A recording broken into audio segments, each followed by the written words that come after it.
नमो ब्रह्मादिभ्यो ब्रह्मविद्या सम्प्रदायकर्तृभ्यो वंशर्षिभ्यो महद्भ्यो नमो गुरुभ्यः।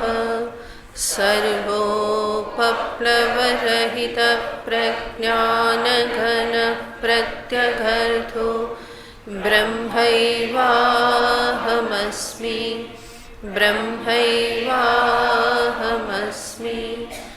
ब्रह्मानन्दं परमसुखदं केवलं ज्ञानमूर्तिं द्वन्द्वातीतं गगनसदृशं तत्त्वमस्यादिलक्ष्यम् एकं नित्यं विमलमचलं सर्वधी साक्षिभूतम्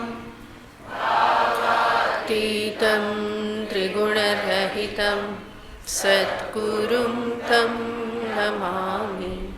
सदाशिवसमारम्भां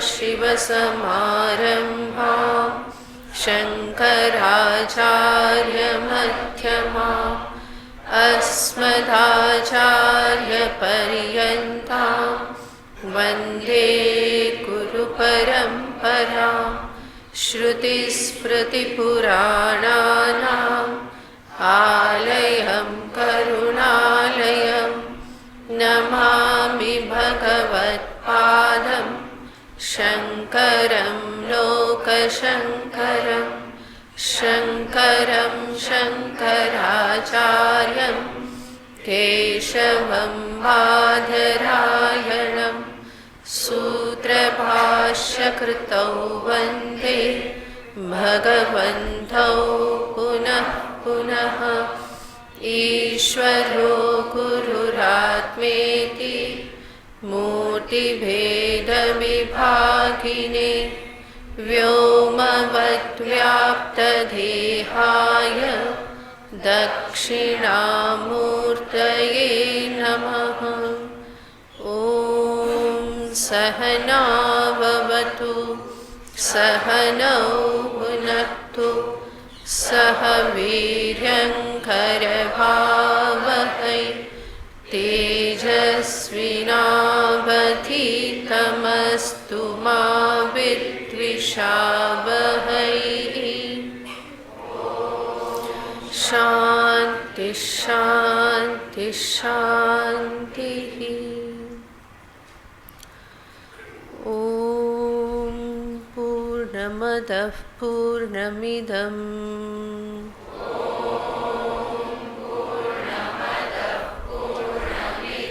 पूर्णात् पूर्णमुदच्यते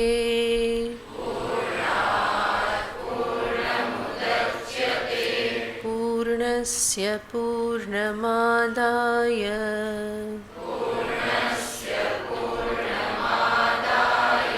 पूर्णमेवावशिष्यते।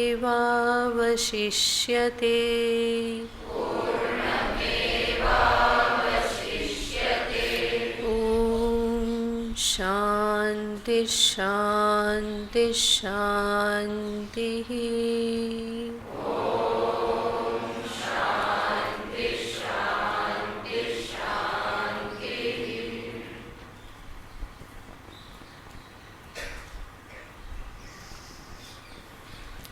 त्रीजो मंत्र।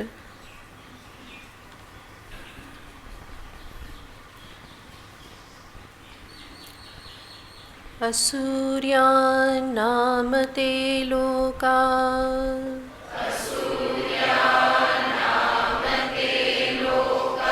अन्धेन तमसा वृता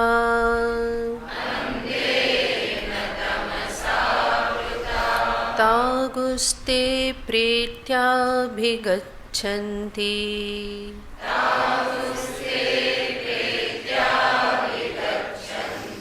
ये केचात्महनो जनाः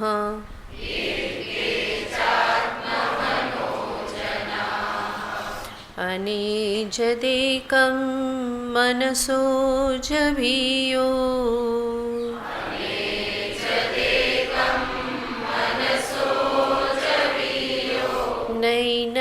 देवा आप्नुवन् पूर्वमर्षत्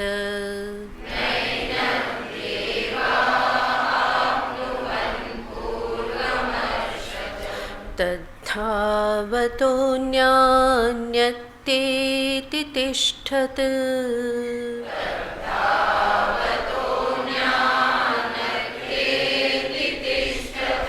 तस्मिन्नपो मातरिश्वा दधाति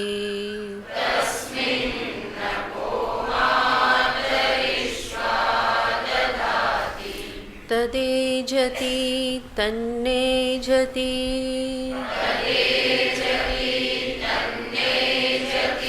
तद्दूरे तद्वन्तिके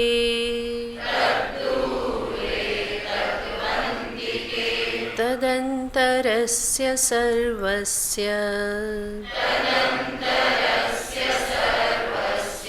तदु सर्वस्यास्य बाह्यतः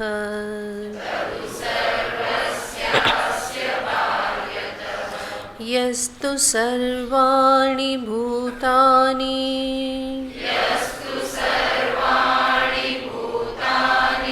आत्मन्येवानुपश्यति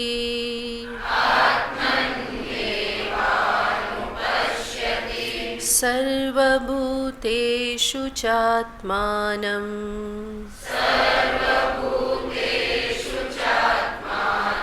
ततो न विजुगुप्सते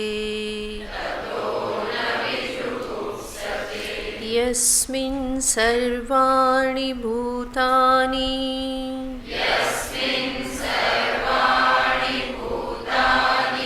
आत्मैवाभूद्विजानतः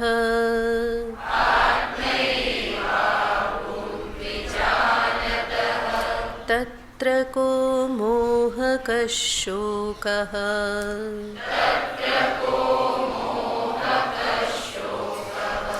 एकत्वमनुपश्यतः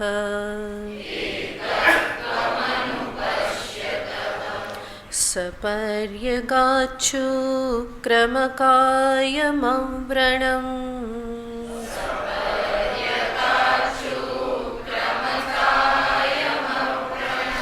अश्नाविरगुं शुद्धमपापविद्धम्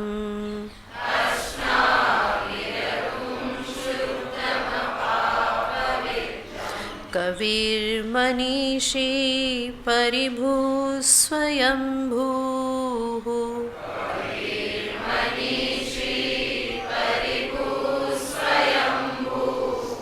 याथा तथ्यतोऽर्थान् व्यदधात् शाश्वतेभ्यः समाभ्यः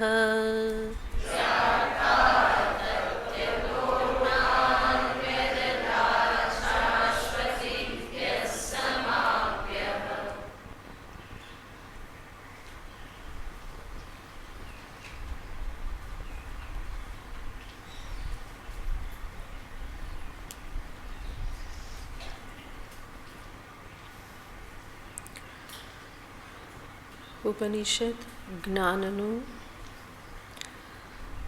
ફળ દર્શાવતા કહેશે તત્ર કો મોહક શોકઃ. જે અંતઃકરણમાં જ્ઞાન ઉત્પન્ન થઈ ગયું એના માટે શોક અને મોહ જેવું કંઈ રહેતું નથી. શોક અને મોહ નથી એનો અર્થ એ નિત્ય આનંદને નિત્ય પ્રસન્નતાને પ્રાપ્ત કરે છે.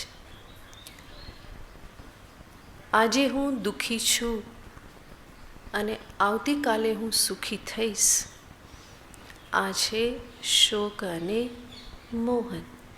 આજે હું દુઃખી છું યાને વર્તમાનમાં જે કંઈ પણ છે એ સ્થિતિ મને સ્વીકાર્ય નથી અને એટલા માટે મારું મન ખુશ નથી, દુઃખી છે. ક્યારે થશે મન ખુશ? આવતીકાલે જ્યારે આ બધું બરાબર થઈ જશે મારી ઈચ્છા મુજબનું, ત્યારે હું સુખી થઈશ. પરંતુ આવી રીતની આવતીકાલ ક્યારેય આવતી નથી. જે છે તે આજ જ છે. માટે જે વર્તમાનમાં ખુશ રહેતા શીખી ગયો, જે પોતાના સુખને વર્તમાનમાં જ જુએ છે, એ જ વાસ્તવમાં સુખી થાય છે. જેને ભવિષ્યમાં ઠેલતો રહેશે એ ક્યારેય પણ સુખી થતો નથી. તો ઉપનિષદ કહેશે કે તું અત્યારે આ ક્ષણે આ સ્થાનમાં તું જે સ્થિતિમાં છે એ સ્થિતિમાં પણ તારું આત્મ સ્વરૂપ એ આનંદરૂપ જ છે. એના માટે કોઈ કન્ડિશનની જરૂર નથી. કોઈ અનુકૂળ પરિસ્થિતિ તને પૂર્ણ બનાવતી નથી. કોઈ પ્રતિકૂળ પરિસ્થિતિ તને અપૂર્ણ બનાવતી નથી.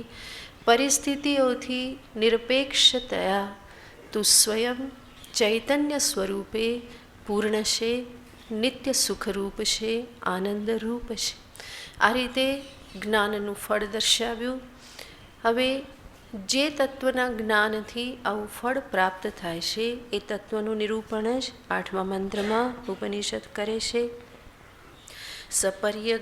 સપર્યગાત શુક્રમ અકાયમ અવ્રણમ અશ્નાવિરમ શુદ્ધમ અપાપવિદ્ધમ કવિ મનીષી પરિભૂ સ્વયંભૂ. આ બધા તત્વને માટે, પરમાત્માને માટેના આ બધા નામ છે, વિશેષણ છે, જેના વિશે આપણે વિચાર કરેલો હતો. તો પરમાત્મા કવિ યાને સર્વજ્ઞ છે, મનીષી યાને સર્વના મનના નિયંતા છે, પરિભૂ સર્વથી ઉપરી છે, અને સ્વયંભૂ જેનું કોઈ કારણ નથી, પરંતુ સ્વયં જે પોતાના અસ્તિત્વને ધારણ કરે છે એવા પરમાત્મા સ્વયંભૂ છે. અને આગળ કહેશે કે આ જ પરમાત્માએ આ સૃષ્ટિની રચના કરેલી છે.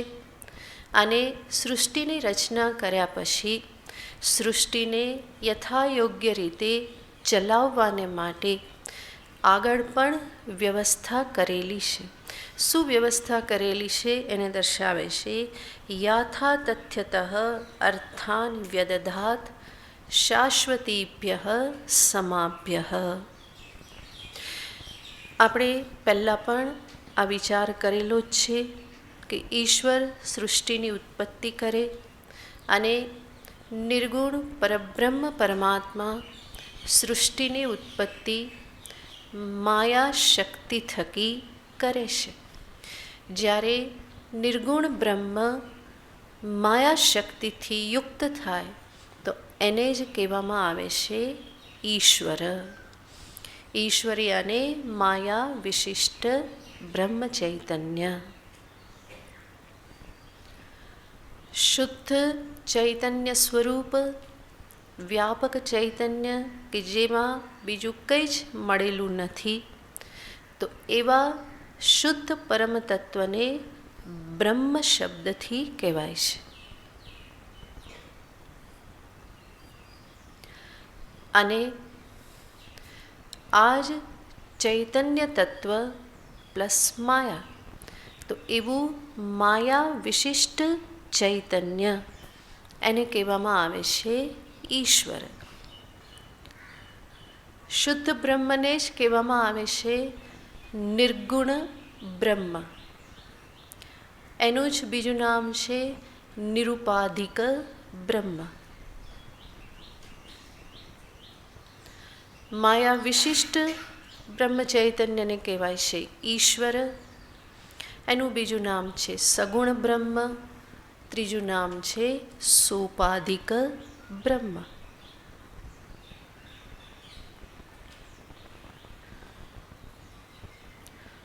ઉપનિષદ શાસ્ત્ર સગુણ બ્રહ્મ, નિર્ગુણ બ્રહ્મ બંનેનું નિરૂપણ કરે છે.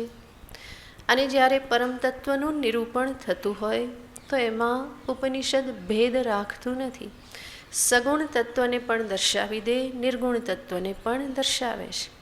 જેમ કે આમાં કહ્યું સપર્યગાત એ સર્વવ્યાપક છે, આ નિર્ગુણ ચૈતન્યનું નિરૂપણ. હવે પછી કહે છે યાથા તથ્યતઃ અર્થાન વ્યદધાત.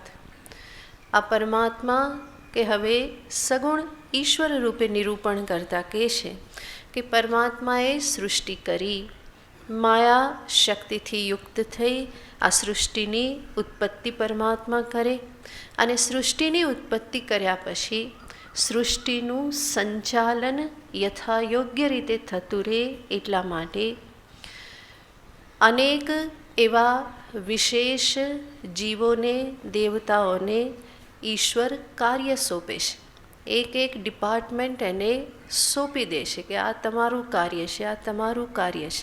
જેવી રીતે ગવર્મેન્ટમાં બધું સોંપવામાં આવે એક એક ડિપાર્ટમેન્ટ, અને એનાથી સરકાર ચાલે, દેશ ચાલે, એવી જ રીતે ઈશ્વર પણ કરે છે કે આ રીતે એ યાથા તથ્યતઃ યથાયોગ્ય રીતે જેની જે પ્રમાણેની શક્તિ છે એ પ્રમાણે અર્થાન વ્યદધાત એને કર્તવ્ય કર્મનું એ વિભાજન કરે છે, એને સોંપે છે. કોને સોંપે છે? શાશ્વતીભ્ય સમાભ્ય, યાને પ્રજાપતિઓને. શાશ્વતીભ્ય સમાભ્ય યાને પ્રજાપતિભ્ય, પ્રજાપતિઓને એ સોંપે છે. પ્રજાપતિ કહેવામાં આવે છે કે પરમાત્માએ સૃષ્ટિની ઉત્પત્તિ કર્યા પછી પ્રજાપતિઓને ઉત્પન્ન કર્યા.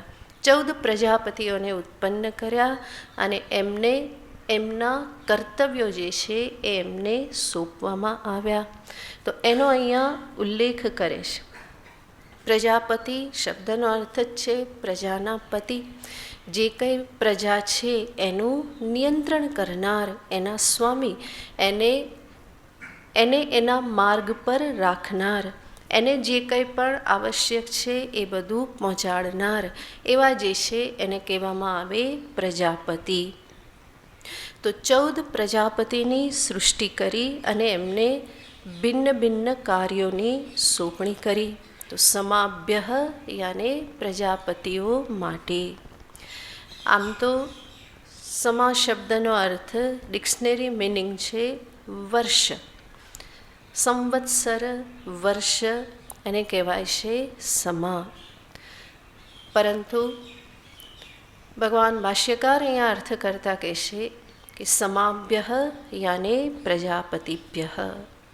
અને એના માટે પ્રમાણ આપે છે સંવત્સરો વૈ પ્રજાપતિ. ઉપનિષદનું પ્રમાણ છે. તસ્યયને દક્ષિણમ ચોત્તરમ ચ. તો ઉપનિષદમાં પ્રજાપતિ માટે પણ સમાભ્ય પ્રજાપતિભ્ય એવા શબ્દનો પ્રયોગ થયેલો છે. માટે અહીંયા સમાભ્ય એનો અર્થ છે પ્રજાપતિઓને માટે.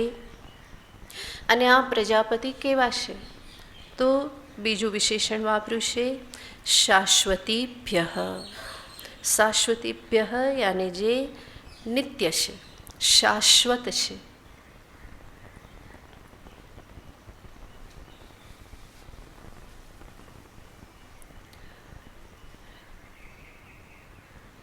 જ્યારે પણ ઉપનિષદમાં બ્રહ્મ સિવાય અન્ય કોઈના માટે નિત્ય શબ્દ વાપરવામાં આવે તો એ નિત્ય શબ્દને આપણે યથાર્થ રીતે સમજવો રહ્યો. કારણ કે સિદ્ધાંત છે નિત્યમ બ્રહ્મ એકમ. બ્રહ્મ પરમાત્મા જ એક નિત્ય છે. એ સિવાયનું બધું જ કેવું છે? અનિત્ય છે. અને આ સ્થિતિમાં જ્યારે ઉપનિષદ બ્રહ્મને છોડી અન્ય ક્યાંય પણ નિત્ય શબ્દનો પ્રયોગ કરે તો ત્યાં અર્થ સમજવાનો હોય કે આનું નિત્યત્વ, એનો અર્થ શું છે? તો કે ઘણા લાંબા સમય સુધી રહેશે. સાપેક્ષ નિત્યત્વ છે. પ્રજાપતિનું આયુષ્ય કેટલું? તો કે કલ્પ પર્યંત. તો કલ્પ પર્યંત યાને ઘણો દીર્ઘકાળ છે. એ દીર્ઘકાળને સામે રાખી અને કહેવામાં આવે કે પ્રજાપતિ કેવા છે? નિત્ય છે. તો જે એ રીતે ઘણા લાંબા સમય સુધી રહેતું હોય, રિલેટિવલી જે લોંગ પીરિયડ માટે હોય, એને ફિગરેટિવલી શું કહી દેવામાં આવે? પરમેનન્ટ કહેવામાં આવે. જેવી રીતે આપણે કહીએ પરમેનન્ટ જોબ. અને જોબ કેવી છે? પરમેનન્ટ. પરમેનન્ટ એટલે ક્યાં સુધી? તો એને પરમેનન્ટ કહેવાય. હા, અને છતાં પણ આપણે કહીએ છીએ કે આ જોબ કેવી છે? પરમેનન્ટ છે તો 58 સુધી જ, બાકીના બધી 35-40 બાકી હોય તો પણ તો એને પરમેનન્ટ કહી દઈએ છીએ. વસ્તુતઃ શબ્દની દ્રષ્ટિએ પરમેનન્ટ નથી. પરમેનન્ટ ક્યારે કહેવાય? તો કે જીવના અંતિમ શ્વાસ સુધી ચાલે તો એને પરમેનન્ટ કહીએ, પણ એવું તો છે નહીં. તો જે સાપેક્ષ રીતે દીર્ઘકાળ સુધી છે, જે 11 મહિનામાં, 2 વર્ષમાં, 5 વર્ષમાં છૂટી જતી હોય તો એ પરમેનન્ટ ના કહેવાય. પરમેનન્ટ છે જે દીર્ઘકાળ સુધી ચાલે. એવી જ રીતે અહીંયા પણ જે પ્રજાપતિ જે છે એનું આયુષ્ય, એનો કાર્યકાળ ઘણો દીર્ઘકાળ છે, ઘણો દીર્ઘ સમય છે, અને એટલા માટે એને કહી દેવામાં આવે કે કેવા છે? શાશ્વત છે.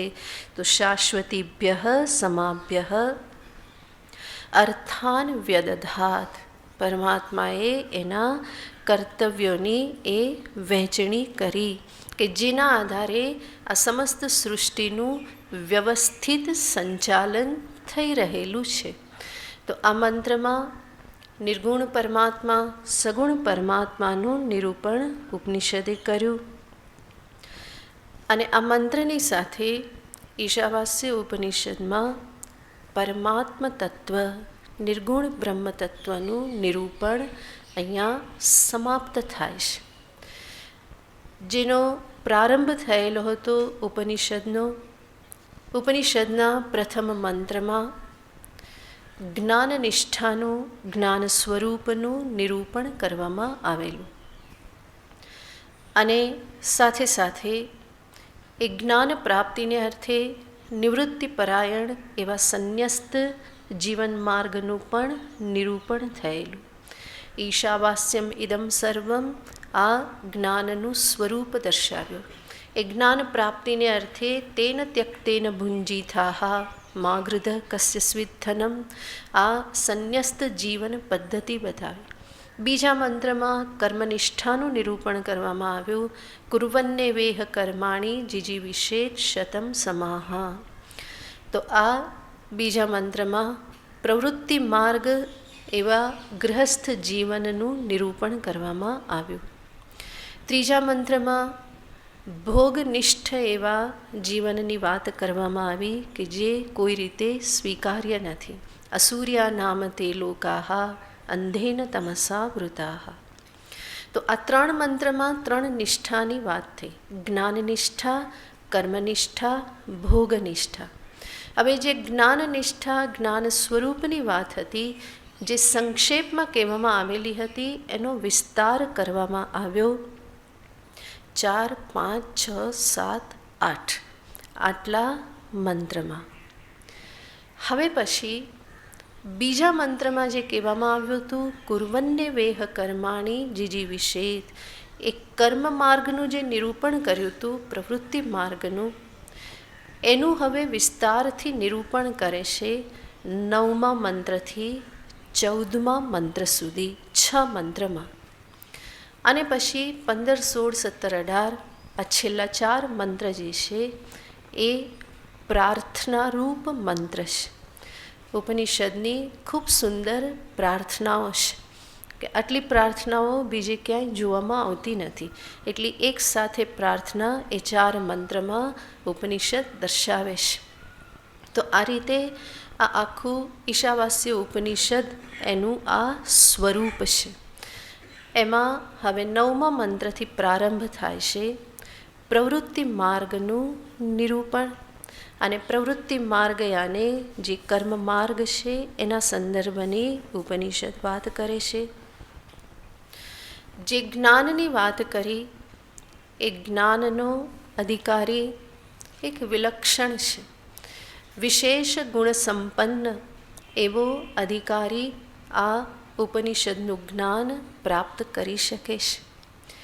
સર્વ કોઈ એવા જ્ઞાનને માટે એકદમ અધિકારી થતા નથી. તો જે મધ્યમ અધિકારી છે એ મધ્યમ અધિકારી પણ જ્ઞાનને માટે એવો ઉત્તમ અધિકારી બની જાય એ માટે એને કર્મ અને ઉપાસનાનો ઉપદેશ આપવામાં આવે છે. જે કર્મ ઉપાસના થકી એ પોતાના અંતઃકરણને તૈયાર કરી શકે, એક ભૂમિકા તૈયાર કરી શકે કે જેમાં આ આત્મજ્ઞાનને પચાવવું, એને પ્રાપ્ત કરવું અને સાથે સાથે એમાં એને સ્થિર રાખવું એ સંભવ બને.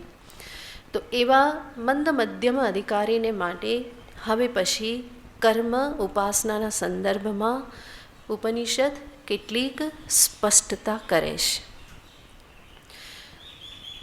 પ્રથમ મંત્ર વાંચીએ, 9મો મંત્ર. અંધં તમઃ પ્રવિશન્તિ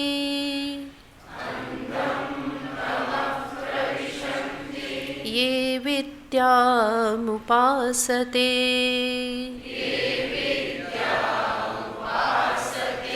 તતો ભૂય ઇવ તે તમો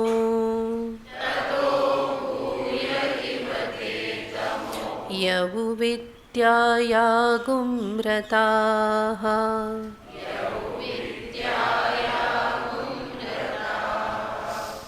અંધં તમઃ પ્રવિશન્તિ યે વિદ્યામુપાસતે તતો ભૂય ઇવ તે તમો યૌ વિદ્યાયા ગુમ્રતાઃ. શ્લોકને જોતા પહેલાં કેટલીક પૂર્વ ભૂમિકા જોઈ લઈએ. વેદના બે ભાગ છે, કર્મકાંડ, જ્ઞાનકાંડ. જ્ઞાનકાંડમાં આ ઉપનિષદ આવે છે. કર્મકાંડમાં કર્મ અને ઉપાસનાનું નિરૂપણ છે. સમસ્ત વેદશાસ્ત્ર જે છે એનો 80% ભાગ, 80% ભાગ જે છે એ કર્મકાંડ છે. અને કર્મકાંડમાં જે બે ભાગ આપણે કયા એમાંનો કર્મ વિભાગ એ 80% છે. ઉપાસના વિભાગ 16%, 16%. અને જ્ઞાનકાંડ યાને ઉપનિષદ શાસ્ત્ર છે 4%, 4%. આવી રીતે સમસ્ત વેદ જે છે એનો આ વિભાગ છે. કર્મ નિરૂપણ, ઉપાસના નિરૂપણ, જ્ઞાન નિરૂપણ. અને જ કર્મકાંડ, આરણ્યક વિભાગ અને જ્ઞાન વિભાગ એવું પણ કહેવામાં આવે છે. પણ મુખ્યતયા છે કર્મ, ઉપાસના, જ્ઞાન. હવે જ્ઞાન એ તો ઉપનિષદ ભાગ છે. કર્મ અને ઉપાસના જે છે એના સંદર્ભમાં ઉપનિષદ આપણને સ્પષ્ટતા આપે છે. અને આ જે સમસ્ત કર્મ અને ઉપાસનાનો જે વિભાગ જે છે એનું અનુષ્ઠાન કરવાથી, યાની શાસ્ત્ર વિહિત કર્મ કરવાથી અને શાસ્ત્રએ દર્શાવેલી પદ્ધતિથી, માર્ગથી ઉપાસના યાની ભગવત ભક્તિ કરવાથી, ધ્યાન આદિ કરવાથી મનુષ્યને બે પ્રકારે ફળ પ્રાપ્ત થાય છે. એક તો ફળ પ્રાપ્ત થાય છે ભૌતિક સમૃદ્ધિ. ધન, ધાન્ય, પશુ, હિરણ્ય, સત્તા, આ બધું આ કર્મ ઉપાસનાના ફળ સ્વરૂપે પ્રાપ્ત થાય છે. જેને એક શબ્દમાં કહેવાય ભૌતિક સમૃદ્ધિ. અને આ જ કર્મ અને ઉપાસનાનું બીજું ફળ છે જ્ઞાન માટેની યોગ્યતા. જ્ઞાન માટેની યોગ્યતાને બીજા શબ્દમાં કહીએ તો અંતઃકરણની શુદ્ધિ અને અંતઃકરણની સ્થિરતા, નિશ્ચલતા, સ્થિરતા.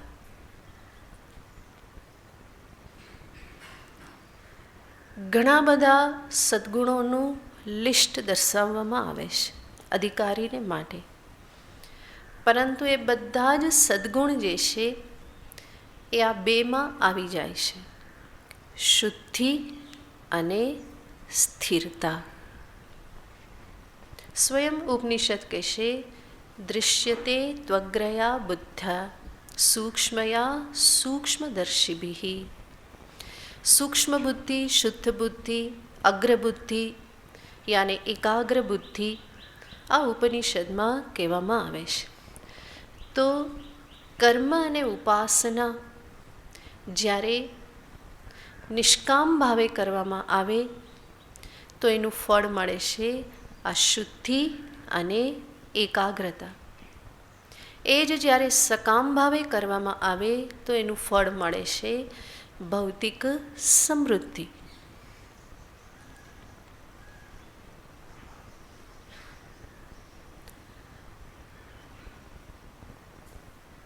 આ ફળને અર્થે ભૌતિક ફળ કે જ્ઞાન યોગ્યતા રૂપી ફળ, એને અર્થે અનેક પ્રકારના કર્મો અને ઉપાસનાનું નિરૂપણ વેદશાસ્ત્રમાં છે. અને એ કર્મો કેવા છે તો એને પણ આપણે બે રીતે જોઈ શકીએ.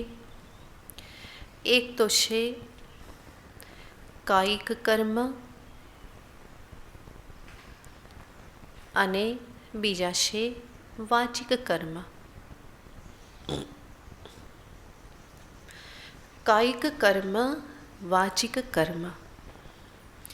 કાયિક કર્મ યાને પૂજા, યજ્ઞ આદિ જે છે, શરીરથી થતા શાસ્ત્ર વિહિત કર્મ એ કહેવાય કાયિક કર્મ. વાચિક કર્મ યાને વાણીથી થતા કર્મ, જેમાં પાઠ પારાયણ, સ્તોત્ર પાઠ કરો, રુદ્રીપાઠ કરો, રામાયણનું પારાયણ કરો, નવાન્ન પારાયણ, માસ પારાયણ, વેદનો પાઠ કરો, શિવ મહિમ્ન કરો, વિષ્ણુ સહસ્રનામ કરો, બીજા કોઈ સ્તોત્રનો પાઠ કરો, લલિતા સહસ્રનામ કરો. આ બધા જે છે એને કહેવાય વાચિક કર્મ. તો કાયિક, વાચિક કર્મ આ છે કર્મ વિભાગ. કર્મમાં જ એક ત્રીજો વિભાગ જેને કહેવાય માનસ કર્મ. અને માનસ કર્મ એ આવે છે ઉપાસના વિભાગમાં, જેમાં માનસ જપ હોય, ઉચ્ચ જપ, ઉપાંશુ જપ એક કર્મ વિભાગમાં આવે. ઉચ્ચ જપનો અર્થ છે જે મોટા અવાજે થતા હોય, જેને હું પણ સાંભળું, બીજા બધા પણ ઘણા સાંભળે, એવી રીતે જે જપ થાય એને કહેવાય ઉચ્ચ જપ. બીજા જપ છે ઉપાંશુ જપ.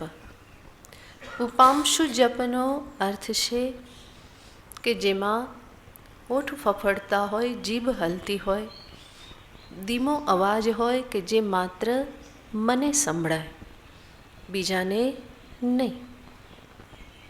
તો એવા જપને કહેવાય છે ઉપાંશુ જપ.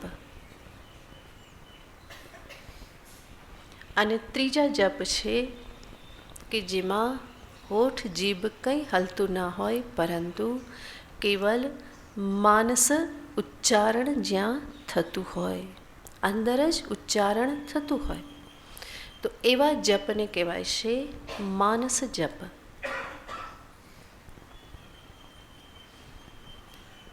આ માનસ જપ એ ઉપાસના વિભાગમાં આવે છે. અને સાથે સાથે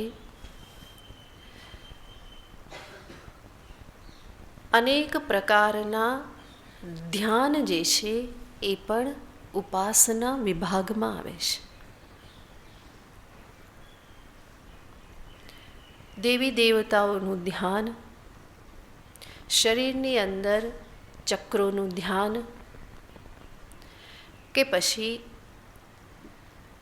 હૃદય કમળ મધ્યમાં બિરાજિત ઈષ્ટદેવનું ધ્યાન, બાહ્ય દેશમાં બિરાજિત ઈષ્ટદેવના એક એક અંગ પ્રત્યંગ પર માનસ દ્રષ્ટિ લઈ જઈ અને ધ્યાન કરવું, આ બધું ઉપાસના વિભાગમાં આવે છે. એનાથી આગળ ઉપનિષદમાં, વેદમાં અને ઉપનિષદમાં પણ ઘણી જ ઉચ્ચ કોટીની ઉપાસનાઓ દર્શાવવામાં આવેલી છે. દહર ઉપાસના, પ્રણવોપાસના, પ્રાણોપાસના, અનેક પ્રકારની ઉપાસના છે. મનોબ્રહ્મેતિ વિજાનીયાત, અન્નમ બ્રહ્મેતિ વિજાનીયાત. આવી રીતે અન્નમાં ઉપાસના, અન્નમાં બ્રહ્મબુદ્ધિ, મનમાં બ્રહ્મબુદ્ધિ, પૃથ્વીમાં બ્રહ્મબુદ્ધિ, આવી અનેક પ્રકારની ઉપાસનાઓથી વેદ ભરેલ છે. તો આ બધી ઉપાસના એક માનસ કર્મ છે. મનથી ભાવના કરી અને અંતર્મુખ થઈ અને આગળ વધવાનું છે. તો કાયિક વાચિક જે છે એ કર્મ વિભાગમાં આવે અને માનસિક જે છે એ બધું ઉપાસના વિભાગમાં આવે. આમ ઉપાસના પણ એક માનસ કર્મ છે. માટે એ કર્મકાંડમાં જ એનો સમાવેશ છે.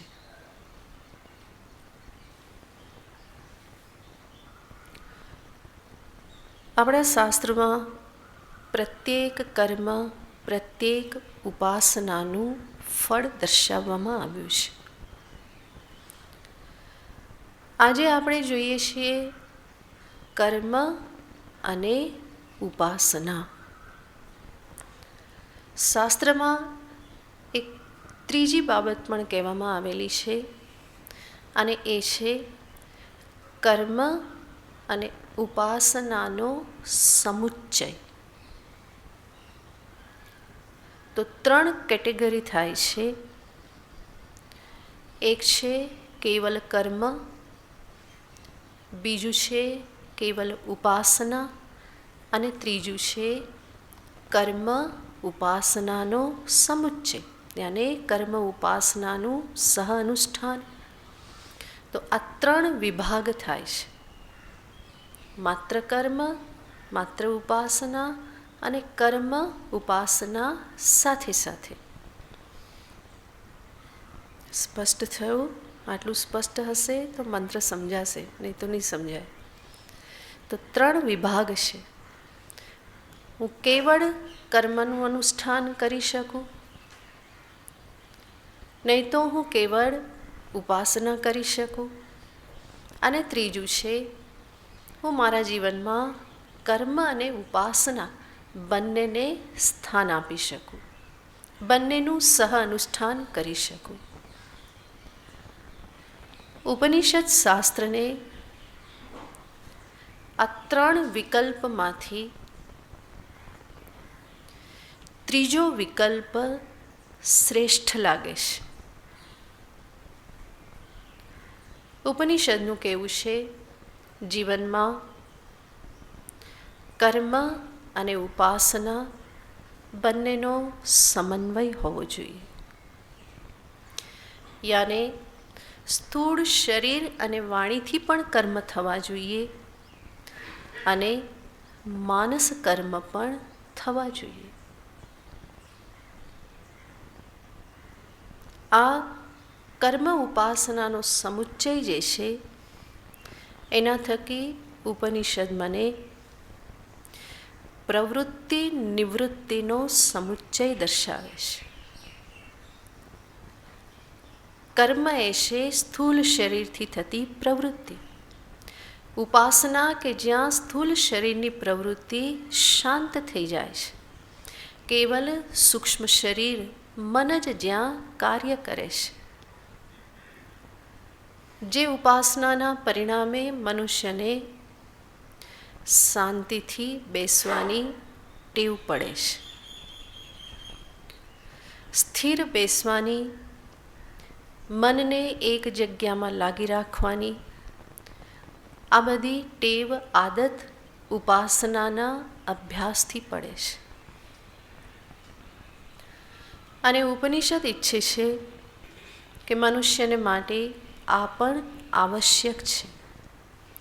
માટે કેવલ કર્મને કર્મની સાથે ઉપાસના પણ કરે.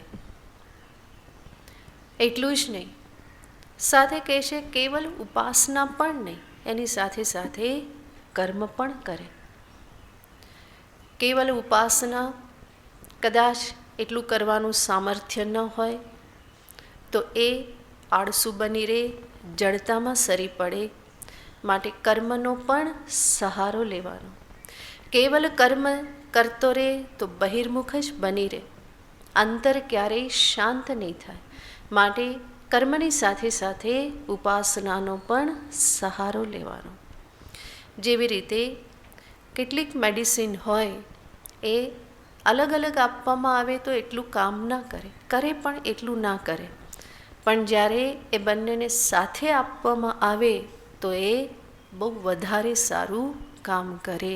સાચી વાત ને અમીબેન? હા, ડૉક્ટર બેઠા છે એટલે.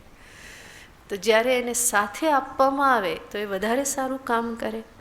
એકલી આપવામાં આવે તો કરે પણ એટલું બધું સારું કામ નહીં. એવું જ અહીંયા છે. કેવલ કર્મ પણ કામ કરે, કેવલ ઉપાસના પણ કામ કરે. પણ કર્મ અને ઉપાસના મળીને જે કામ કરે એ કેવું કામ થાય છે? બહુ જ સારું કામ થાય છે. અને એટલા માટે ઉપનિષદ કહેશે કે આ બંનેનો સમન્વય, આ કોમ્બિનેશન, આ કર્મ ઉપાસના રૂપી મેડિસિનનું કોમ્બિનેશન જે છે કેવું છે? તો કે વધારે સારું ફળ આપનારું છે. આ ઉપનિષદનો સિદ્ધાંત છે. આટલું સામે રાખી અને હવે મંત્રને જોઈએ. અંધન તમઃ પ્રવિશન્તિ યે અવિદ્યામ ઉપાસતે તતો ભૂય ઇવ તે તમો યૌ વિદ્યાયામ રતાઃ. ઉપનિષદ એવી વાત કરે છે જેને આપણે ગુજરાતીમાં કહીએ કહેવતમાં, એક ઘાને બે કટકા. ઉપનિષદ અહીંયા જે વાત કરે છે ને એ એવી વાત કરે છે, એક ઘાને બે કટકા. માટે જો આને બહુ સરખી રીતે સમજવામાં ન આવે તો આ જે 6 મંત્રો જે છે એ બહુ ગેરસમજણ ઊભી કરે. અને એટલા માટે જ ઈશાવાસી ઉપનિષદના 6 મંત્રોની વ્યાખ્યા જે લોકો કરે છે ને બધા જ ઊંધા પડે છે, યોગ્ય રીતે એ વ્યાખ્યા કરી શકતા નથી. અને એટલે આપણા માટે શંકરાચાર્યજી મહારાજ જ શરણ છે કે જેમણે આપણને આ સ્પષ્ટ કરીને બતાવેલું છે કે અહીંયા કેવી રીતનું નિરૂપણ છે, ઉપનિષદ શું કહેવા માગે છે. ઉપનિષદ આ મંત્રમાં 2 શબ્દનો પ્રયોગ કરે છે, અવિદ્યા અને વિદ્યા. અને આ શબ્દ પ્રયોગ પણ વિશેષ અર્થમાં કરવામાં આવેલા છે. અવિદ્યા શબ્દનો અર્થ થાય છે કર્મ,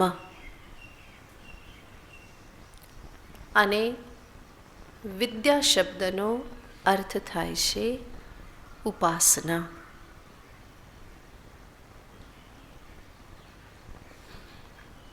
અવિદ્યા યાને કર્મ. અવિદ્યા અને કર્મ એવો શા માટે અર્થ થાય છે? કારણ કે કર્મ જે છે એ અવિદ્યાનું જ પરિણામ છે,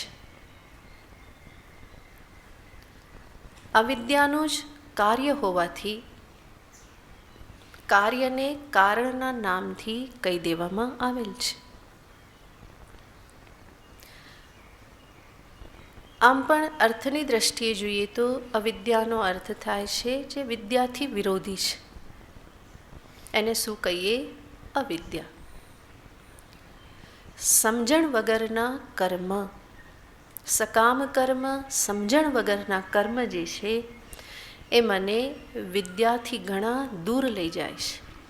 દૂરેણ હ્યવરમ કર્મ બુદ્ધિયોગાત ધનંજય, ગીતામાં તમે સાંભળ્યું છે. તો એવા કર્મ, સમજ વગરના કર્મ જે છે એ મને વિદ્યાથી દૂર લઈ જાય છે, વિરુદ્ધ દિશામાં લઈ જાય છે. તો વિદ્યાથી વિરુદ્ધ છે અવિદ્યા, માટે અહીંયા કર્મને અવિદ્યા શબ્દથી કહેલ છે. બીજું, જ્યાં કર્મ હોય ત્યાં કર્તૃત્વ, ભોક્તૃત્વ રહેવાના. અહમ કર્તા અહમ ભોક્તા આ ભાવ નિશ્ચય રહેવાનો. અને અહમ કરતા અહમ ભોક્તા એ આત્મ સ્વરૂપની અકર્તા અભોક્તા વિષયક વિદ્યાથી વિરુદ્ધ છે. માટે પણ વિદ્યા વિરુદ્ધ માટે શું કહ્યું? અવિદ્યા. આવી જ અવિદ્યાનું પરિણામ છે કર્મ, માટે અવિદ્યા શબ્દથી અહીંયા કર્મને કહેવામાં આવે છે. અને વિદ્યા શબ્દનો અર્થ થાય છે ઉપાસના. વિદ્યા યાને ઉપાસના.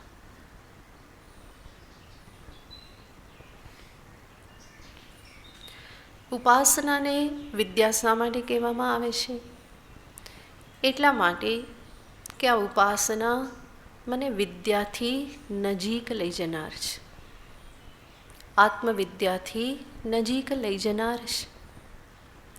ઉપાસનાથી મારું અંતર શાંત થાય છે,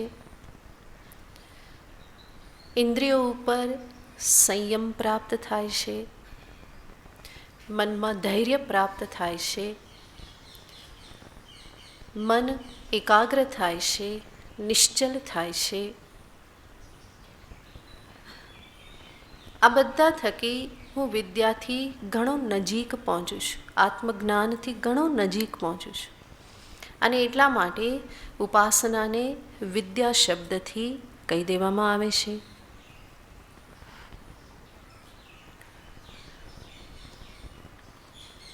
તો આ બે શબ્દના અર્થને યાદ રાખવા આ મંત્રોમાં અવિદ્યા યાને કર્મ, વિદ્યા યાને ઉપાસના. હવે ઉપનિષદ કહેશે અંધમ તમઃ પ્રવિશંતિ, એ ગાઢ અંધકારમાં પ્રવેશ કરે છે. કોણ? યે અવિદ્યામ ઉપાસતે, જે કેવલ કર્મ કરે છે.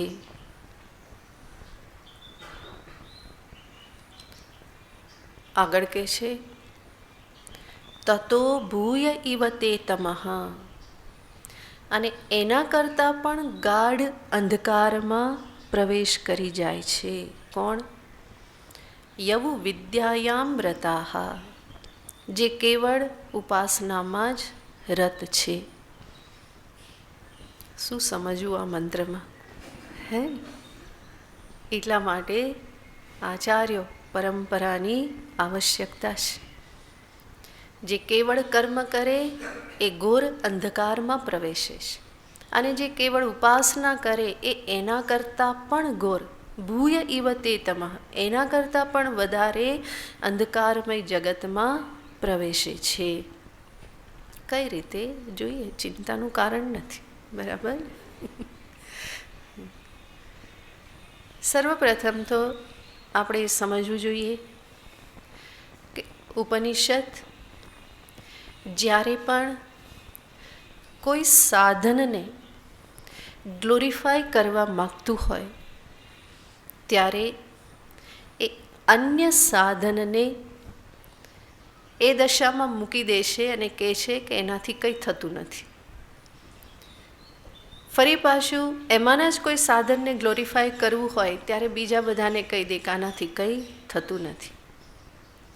જેવી રીતે ઉપનિષદ કહેશે, નાયમાત્મા પ્રવચનેન લભ્ય ન મેધયા ન બહુના શ્રુતેન યમે વૈશ વૃણુતે તેન લભ્ય તસ્યેશ આત્મા વિવૃણુતે તનુમ સ્વામ. કઠોપનિષદમાં તમે સાંભળ્યું છે, અયમ આત્મા પ્રવચનેન ન લભ્ય. આ આત્મા પ્રવચન કરવાથી મળતો નથી. ન મેધયા, બહુ વધારે પડતી બુદ્ધિ ધારણ શક્તિ બધું યાદ રાખી લેવાથી પણ મળતો નથી. ન બહુના શ્રુતેન, બહુ સાંભળવાથી પણ મળતો નથી. એનો અર્થ ઉપનિષદ પ્રવચનનો નિષેધ કરે છે, બુદ્ધિ મેધાશક્તિનો નિષેધ કરે છે, અને સાથે સાથે બહુ શ્રવણનો પણ નિષેધ કરે છે. આ સાધનનો નિષેધ કરી દેશે. શા માટે? કારણ કે એ દર્શાવવા માગે છે, યમે વૈશ વૃણુતે તેન લભ્ય. જે આને પ્રાપ્ત કરવાની અંદરથી ઈચ્છા કરે છે, તીવ્ર ઈચ્છા, જે પરમાત્માનું વરણ કરે છે, જે જીવનમાં આને ફર્સ્ટ પ્રાયોરિટી આપે છે, એ આને પ્રાપ્ત કરે છે. એનો અર્થ તીવ્ર જિજ્ઞાસા, મુમુક્ષા, આ જે સાધન જે છે એને ઉપનિષદ ગ્લોરીફાય કરવા માગે છે. અને એટલા માટે બાકીના સાધનોને એક બાજુ રાખી દેશે. એનો અર્થ નહીં કે પ્રવચન નકામા છે, બલકે ઉપનિષદ સ્વયં કહે છે, ન પ્રમદિતવ્યમ પ્રવચનેન ન પ્રવચનાભ્યામ ન પ્રમદિતવ્યમ.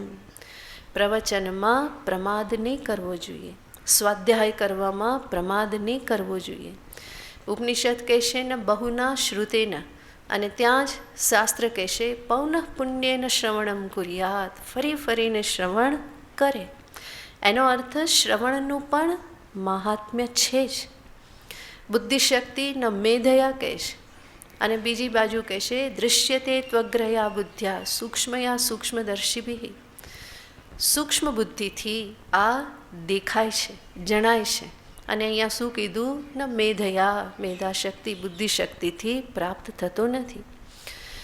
તો જે સાધનનું મહત્ત્વ દર્શાવવા માગે ઉપનિષદ, એને મુખ્ય તરીકે દર્શાવવાને અર્થે બીજા બધા સાધનને એક બાજુ રાખી દેશે. ન પ્રવચનેન ન મેધયા ન બહુના શ્રુતેન. શેનાથી પ્રાપ્ત થાય છે? અંતરની એક અદમ્ય અભિપ્સા હોય તો આ પ્રાપ્ત થાય છે. કારણ કે એ મૂળમાં છે. એ જો નહીં હોય તો પ્રવચન પણ કામ નહીં કરે, મેધાશક્તિ પણ કોઈ કામની નહીં રહે. અને બહુ બધું વર્ષો સુધી સાંભળ્યા કર્યું, સ્વાધ્યાય કર્યા કર્યો, તો પણ અંદરની જો અદમ્ય અભિપ્સા નહીં હોય કે હું સત્યને પામું, એ સત્ય માટેની લાલસા નહીં હોય તો સત્ય ઉપલબ્ધ નહીં થાય. તો જે એ આંતરિક તીવ્ર અભિપ્સાને ગ્લોરીફાય કરવાને માટે ઉપનિષદ બાકીના સાધનોને નીચા દર્શાવે છે, એક બાજુ રાખી દેશે. એવી જ રીતે અહીંયા પણ ઉપનિષદ દર્શાવવા માગે છે કર્મ ઉપાસનાના સમુચ્ચયને, એને ગ્લોરીફાય કરવા માગે છે. અને માટે ઉપનિષદ કહેશે કે કેવલ કર્મ એ પૂરતા નથી, કેવલ ઉપાસના પણ કામ નહીં કરે. કામ શું કરશે? કર્મ અને ઉપાસનાનો સમુચ્ચય. કર્મ ઉપાસનાને જીવનમાં સ્થાન આપશો તો વ્યક્તિત્વનો સમગ્રતયા વિકાસ થશે. મારા વ્યક્તિત્વમાં સ્થૂળ શરીર છે, સૂક્ષ્મ શરીર છે, આ બંનેનો વિકાસ થવો જોઈએ. એનો અર્થ સુગ્રથિત વ્યક્તિત્વ મને પ્રાપ્ત થાય, અને એવા વ્યક્તિત્વથી જ આત્મજ્ઞાનની પણ ઉપલબ્ધિ સંભવ બને છે. તો ઉપનિષદ કર્મ અને ઉપાસનાના સમુચ્ચયને અહીંયા વિશેષ રૂપે દર્શાવવા માગે છે. માટે કહેશે કેવળ કર્મ અંધકારમાં નાખે છે, કેવલ ઉપાસના ગાઢ અંધકારમાં નાખે છે. માટે કરવું શું જોઈએ? કર્મ અને ઉપાસનાનો સમન્વય જીવનમાં બંને હોવા જોઈએ. કેવળ કર્મ કરવું એનો અર્થ મનુષ્ય કેવલ કર્મ કરે એનાથી એને પ્રાપ્ત શું થાય છે? તો દર્શાવવામાં આવે છે કે જે પણ કર્મ થાય છે એનાથી જરૂર ભૌતિક સમૃદ્ધિ, ભૌતિક વિષયો પ્રાપ્ત થાય છે. શાસ્ત્ર વિહિત કર્મ કરે તો એ શાસ્ત્ર વિહિત કર્મોથી પણ સ્વર્ગાદી લોકની અને ત્યાંના દિવ્ય વિષયોની ઉપલબ્ધિ થાય છે. પરંતુ ઉપનિષદ અહીંયા એ જ પ્રશ્ન આપણી સામે મૂકે, તતઃ કિમ, તો શું? આ બધું પ્રાપ્ત થયું તો શું? બલકી કેવળ ભોગ પ્રાપ્ત થયા તો ભોગ મને વધારે ને વધારે બહિર્મુખ બનાવે છે. ખૂબ કર્મ કર્યા અને ખૂબ બધું પ્રાપ્ત કર્યું તો વૃત્તિ તો પછી ભોગની જ થવાની. હું આ ભોગવી લઉં, આ મેળવી લઉં, આ ભોગવી લઉં, આ મેળવી લઉં, આ ભોગવી લઉં, આ જ વૃત્તિ થવાની. ઇવન યજ્ઞાદિ કર્મ કરી અને સ્વર્ગાદિમાં ગયા તો ત્યાં પણ ભોગપરાયણતા જ રહેશે. બલકી ત્યાં વધારે શક્તિશાળી ઇન્દ્રિયો પ્રાપ્ત થાય છે, વધારે સૂક્ષ્મ ભોગ, દિવ્ય ભોગ પ્રાપ્ત થાય છે, અનાયાસે પ્રાપ્ત થાય છે. તો એવી સ્થિતિમાં એ ભોગમાંથી ઉપરામ થવું એ કઠિન છે. બલકી વધારે ને વધારે ભોગપરાયણતા આવે છે. અને જેટલી ભોગપરાયણતા આવે એટલો જ સંસાર દ્રઢ થતો જાય છે. વધારે ને વધારે કર્મબંધન દ્રઢ થતા જાય છે. અને આ ભોગની કોઈ પરિસીમા છે નહીં. એક પછી એક એ તો ચાલ્યા જ રહેશે. ન જાતું કામ કામાનામ ઉપભોગેન શામ્યતિ. અગ્નિમાં જેટલું ઘી નાખવામાં આવે એટલી અગ્નિ વધારે પ્રજ્વલિત થાય છે, શાંત થતી નથી. એવી જ રીતે જેટલા ઇન્દ્રિયોના ભોગ ભોગવવામાં આવે એટલી જ ભોગરૂપી અગ્નિ જે છે એ વધારે પ્રજ્વલિત થાય છે, એ શાંત થતી નથી. મહાભારતનું વચન છે, ન જાતું કામ કામાનામ ઉપભોગેન શામ્યતિ. હવિષા કૃષ્ણવર્તમૈવ ભૂય એવાભિવર્ધતે. વધારે ને વધારે અગ્નિ પ્રજ્વલિત થાય છે. એવી જ રીતે ભોગપરાયણતાના કારણે ભોગ બુદ્ધિ વધારે દ્રઢ થતી જાય છે. અને જેટલા ભોગ ભોગવો એટલા જ અંતરમાં એના સંસ્કાર પડતા રહેશે. અને એ જ સંસ્કાર મને ફરી પાછા એ ભોગ તરફ ખેંચી જાય છે. એ ઈચ્છા ઉત્પન્ન થયા કરે છે. કેવી મજા આવી હતી, કેવું ખાધું હતું, કેવો રસ આવ્યો હતો, શું થયું હતું, આ બધું અંદર એના સંસ્કાર આવી જાય છે. અને એ સંસ્કારના પરિણામે ફરી પાછું મનમાં એ જ ચાલ્યા કરે. અને એના આધારે ફરી અંતરમાં ઈચ્છા ઉત્પન્ન થાય, ફરી એ મને મળી જાય, ફરી હું એ રીતે જ એ સ્થિતિને પ્રાપ્ત કરું, ફરી એના માટે કર્મ કરો, પ્રવૃત્તિ કરો. મળી ગયું, ફરી ભોગવી લીધું, પછી શું? ફરી એ જ સંસ્કાર, ફરી એ જ ઈચ્છા, ફરી મળી ગયું કર્મ કરવાથી, ભોગવી લીધું, પછી શું? આનો અંત ક્યાં આવે? તો જ્યાં સુધી મનુષ્ય વિવેક વિચાર કરતો નથી, જ્યાં સુધી અંતરમાં ઝાંખતો નથી, આ પ્રવૃત્તિ, કર્મ, ભોગ, કર્મફળ, સંસ્કાર, ફરી ઈચ્છા, ફરી કર્મ, કર્મફળ, ભોગ, સંસ્કાર, ઈચ્છા, આ વિષચક્ર જે છે એ ચાલ્યા જ કરે, ચાલ્યા જ કરે. અને હું જેટલી વધારે પ્રવૃત્તિ કરું એટલું જ એ ચક્રની ગતિ જે છે એ વધારે વધે છે, એ ઓછી થતી નથી. અને એટલા માટે કેવળ કર્મ કે જે કેવળ ભોગ પ્રદાન કરે, ઉપનિષદ કહેશે ભલે એ સ્વર્ગાદી લોકના ભોગ હોય, ગમે એટલા ઉચ્ચ પ્રકારના ભોગ હોય, પરંતુ ભોગ અંતે ભોગ જ. એ યોગ ક્યારેય બનતો નથી. માટે એની જે પણ મર્યાદા છે એ મર્યાદા મનુષ્યએ સમજવી જ રહી.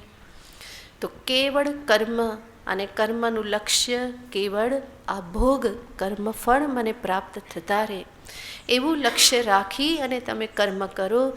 પછી એ કર્મ લૌકિક કર્મ હોય કે શાસ્ત્રીય કર્મ હોય, એનું જે ફળ જે છે એ આ જ ફળ જો તમે સામે રાખતા હો, ભોગરૂપી ફળ, તો ઉપનિષદ કહેશે કે એ અંધકારમય લોક છે. એ ઉજ્જવળ જીવન પ્રદાન કરતું નથી, બલ્કિ એ અંધકારમય લોક જ પ્રાપ્ત થાય છે. એ જ એનું ફળ છે. તો આ રીતે કેવળ કર્મ કે જે સકામ ભાવથી થતા રહે, એનું ફળ શું છે? અંધમ તમઃ પ્રવિશંતિ યે અવિદ્યામ ઉપાસતે. અને આગળ કહેશે, જે કેવળ વિદ્યામાં રત રહેશે એની પણ આવી જ સ્થિતિ, બલ્કિ આના કરતાં વધારે ખરાબ, જેને પછી જોઈશું. ઓમ પૂર્ણમદ પૂર્ણમિદં પૂર્ણાત પૂર્ણમુદચ્યતે પૂર્ણસ્ય પૂર્ણમાદાય પૂર્ણમેવાવશિષ્યતે. ઓમ શાંતિ શાંતિ શાંતિ. હરિ ઓમ. શ્રી ગુરુભ્યો નમઃ. હરિ ઓમ.